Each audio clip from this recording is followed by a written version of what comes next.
Bismillahirrahmanirrahim. Assalamualaikum warahmatullahi wabarakatuh.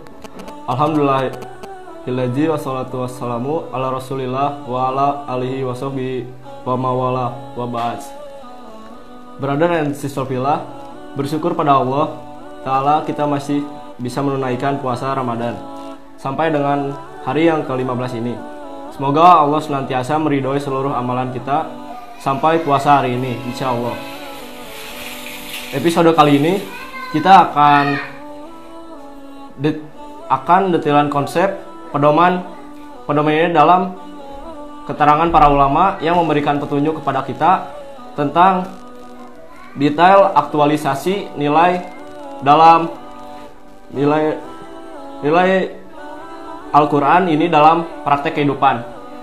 Kita ambil contoh tema pendidikan misalnya.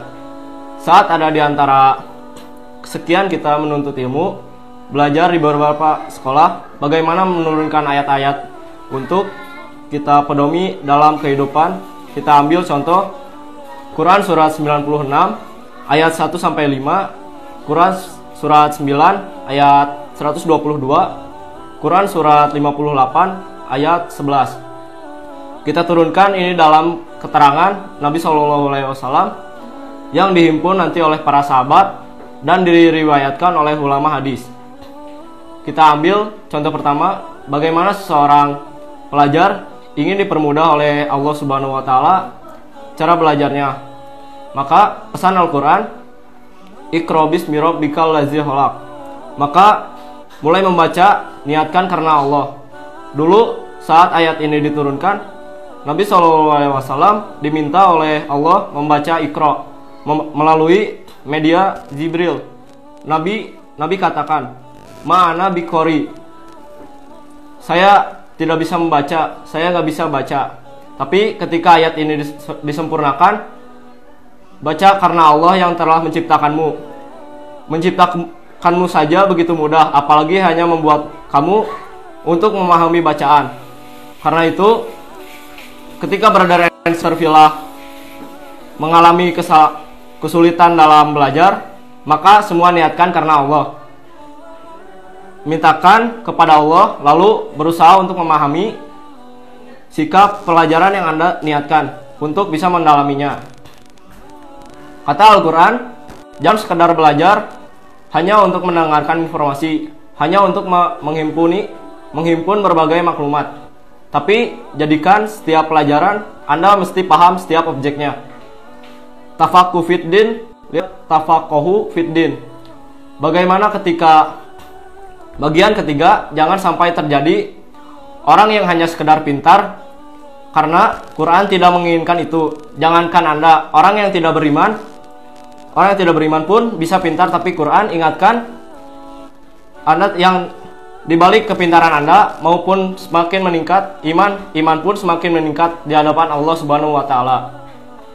Nah, brother dan sister fillah, yang menarik dalam konsep ini ternyata semua turutan konsep Al-Quran didekatkan lagi oleh Nabi SAW, dihimpun oleh para sahabat dan dikumpulkan oleh imam para ulama hadis untuk jadi kitab hadis.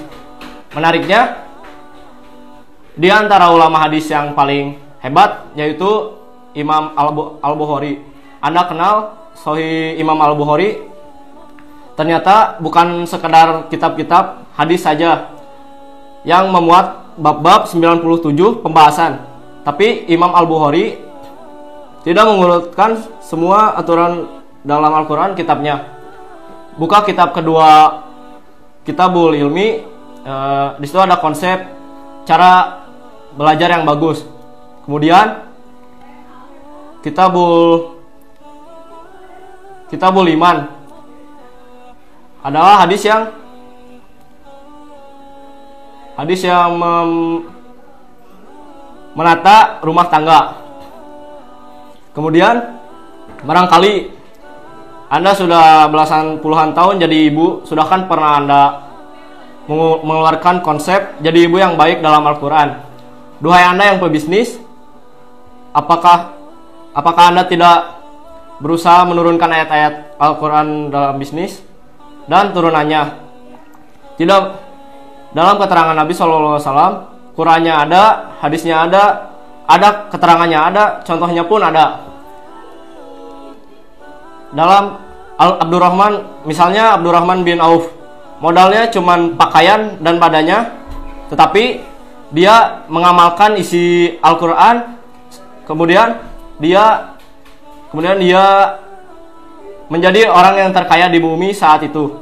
Kemudian Ali bin Abi Thalib yang jenius luar biasa karena mengamalkan isi-isi Al-Quran. Lalu Abdullah bin Mas'ud, hakim agung yang luar biasa karena mengamalkan isi-isi Al-Quran. Pertanyaannya, sampai titik ini, apakah Anda tidak berubah hadisnya? Tidak berubah hadisnya, masih ada. Tapi adakah keinginan yang kuat dari brother and sister fillah untuk mempraktekkan nilai-nilai Al-Quran dan hadis? Itu selamat mencoba dan ikuti petunjuknya. Kita butuh Uthman yang baru, kita butuh Umar yang baru, kita butuh Ali yang baru, kita butuh Abdullah bin Mas'ud yang baru.